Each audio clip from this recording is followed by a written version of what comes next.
rekan-rekan media semua yang kami banggakan. Mohon izin kami akan memaparkan hasil olah TKP dan hasil pemeriksaan laboratorium terkait dengan kasus penemuan jenazah di perumahan Bukit Cinere Indah, yang mana kasus tersebut terjadi atau kami dihubungi oleh penyidik tanggal 7 September tahun 2023, di mana timeline kegiatan kami yaitu olah TKP di olah TKP di perumahan Bukit Cinere Indah tanggal 7 September 2023, kemudian dilakukan dengan pemeriksaan barang bukti tanggal 8 September, lanjut terus kita maraton pemeriksaan barang bukti sampai tanggal 11 September. Nah, begitu kita sampai tanggal 11 September ini kita melakukan ANEF terkait dengan kasus penemuan jenazah tersebut, maka kami merasa perlu mendapatkan pemeriksaan BB pembanding. Kalau tadi disampaikan oleh Pak Dir, untuk mengetahui betul-betul apakah jenazah itu identitas siapa. Maka di sini kami nanti meminta pembanding dari yang diduga keluarga korban, yaitu Ibu Katrin. Kemudian tanggal 12 September kita melakukan olah TKP lanjutan, sehingga kita mendapatkan barang bukti baru, kita olah dan seterusnya. Kemudian dari olah TKP ini kita temukan beberapa fakta. Yang pertama adalah bahwa pintu gerbang dalam keadaan terkunci, yaitu akses dari luar masuk itu semua terkunci. Kemudian pintu kamar mandi terkunci dari dalam. Yang ketiga, ditemukan nota-nota pembelian periode bulan Juni sampai dengan bulan Juli. Yang keempat, ditemukan catatan-catatan terkait dengan penggunaan peralatan rumah. Yang kelima, ditemukan botol dan kaleng minuman di kamar mandi. Keenam, terdapat sisa dupa yang telah dibakar dalam gayung di kamar mandi. Kemudian dari TKP tersebut kita juga ngambil banyak sekali swab untuk mencari jejak DNA. Di sini kami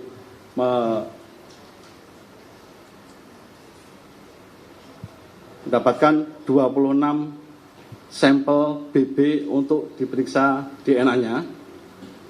Dalam pemeriksaan DNA ini kami menggunakan metode pemeriksaan, yaitu pemeriksaan pada barang bukti yang mengacu pada IK atau instruksi kerja Subdit Bioser nomor IK 7401/KBF, dan standar ini kami ulangi sudah sesuai dengan standar mutu yang disarankan oleh Scientific Working Group on DNA Analysis Method. Jadi ini sudah lazim digunakan untuk pemeriksaan DNA di seluruh dunia.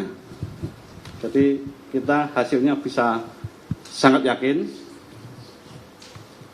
Kemudian dari barang bukti yang kita periksa untuk pemeriksaan DNA, antara lain 3 buah kunci gembok, DNA usapan pada gayung, sampel darah milik Katrin atau yang diduga keluarga daripada jenazah tersebut. Kemudian DNA usapan pada laptop, kita ambil 4 titik untuk memastikan ada jejak siapa saja. Kemudian kita ambil usapan DNA pada HP Nokia 2 titik, kemudian pada HP LG 2 titik, kemudian pada tungku 1 dan tungku 2, kemudian dari jenazah kita ambil atau kita dapatkan tulang iga dari rekan rumah sakit Kramat Jati, tulang iga yang kita beri kode 0619-2023 ml dan kode tulang iga 0609-2000 ml dan beberapa helai rambut. Kemudian masih kita ambil lagi celana dalam warna merah muda yang ada di TKP, kemudian DNA usapan pada pegangan pintu kamar mandi, usapan pada keran sanyo, kemudian pada gelas biru yang ada di TKP, kemudian gelas merah motif bunga, kemudian kita ambil juga usapan pada gagang pintu depan, usapan pada gagang pintu kamar, dan lakban warna hitam meteran di garasi. Kemudian yang terakhir adalah pada lakban warna hitam pada penutup jendela di kamar mandi. Dari 26 sampel DNA ini, kita ketemukan bahwa yang pertama sampel darah Catherine itu kita temukan profil DNA dari perempuan Catherine tersebut. Kemudian dari tulang iga kode 060 itu ada profil DNA perempuan yang merupakan kerabat dari perempuan Catherine tersebut atas nama Grace. Kemudian dari tulang iga satunya lagi yang kode 061 kita temukan profil laki-laki yang selanjutnya kita ketahui bernama David. Ini adalah betul-betul anak biologis daripada perempuan Grace.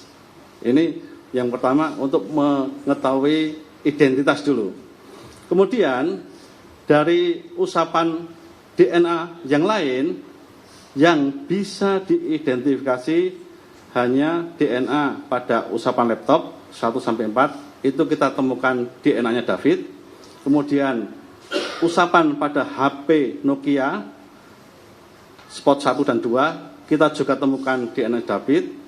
Dan usapan pada HP LG Spot 1 dan Spot 2 kita juga temukan DNA-nya David. Kemudian dari gelas warna biru yang kita lakukan swab juga kita ketemukan adanya DNA dari saudara David. Untuk swab-swab yang lain tidak terdeteksi DNA orang lain. Jadi dari 26 titik yang kita periksa ini kita hanya temukan DNA dari 2 korban ini, DNA dari David dan DNA dari Grace. Tidak ada DNA orang lain. Jadi kalau ada alibi orang lain masuk dalam TKP tersebut, kita tidak temukan adanya bukti dari profil DNA yang kita lakukan pemeriksaan. Kemudian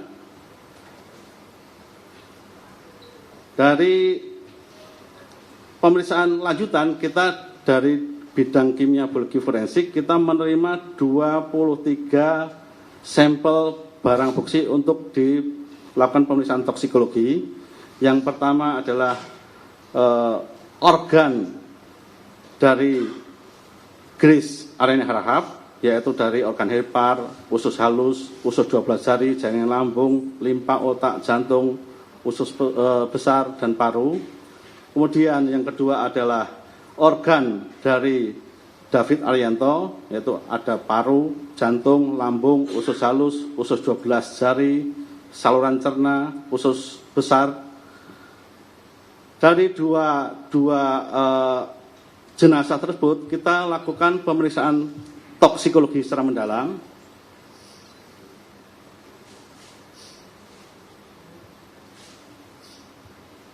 Dari pemeriksaan toksikologi ini kita periksa apakah dari organ-organ tersebut terdeteksi adanya pestisida, alkohol, arsen, cyanid, atau bahan-bahan kimia atau bahan obat lain yang bisa menimbulkan kematian.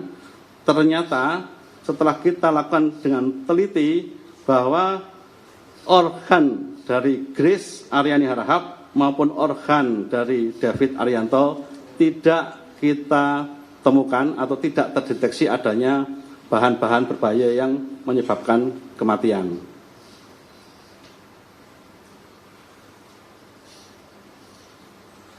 Dari sini kami menyimpulkan bahwa pertama, profil DNA tulang iga kode 061 adalah betul anak biologis dari profil DNA tulang iga 060. Jadi tulang iga dari 061 adalah milik David dan tulang iga atau kode 060 adalah milik dari Grace Aryani Harahap. Dan kedua jenazah ini memang antara anak dan ibunya. Kemudian yang kedua, profil DNA saudara Catherine Aryani Harahap adalah saudara kandung dari profil DNA tulang iga kode 060, yaitu kode dari Grace Aryani Harahap. Yang ketiga, profil DNA usapan pada laptop, HP merek LG, HP merek Nokia, dan gelas biru cocok dengan profil DNA dari tulang iga dengan kode 061, yaitu identik dengan DNA-nya si David. Dan kita tidak temukan DNA yang lain selain dari DNA kedua jenazah tersebut. Barangkali itu yang bisa kami sampaikan dari pemeriksaan kimia biologi forensik. Selanjutnya waktu kami kembalikan kepada Bapak Direktur. Terima kasih. Baik rekan-rekan, terima kasih. Beliau Kombes Wahyu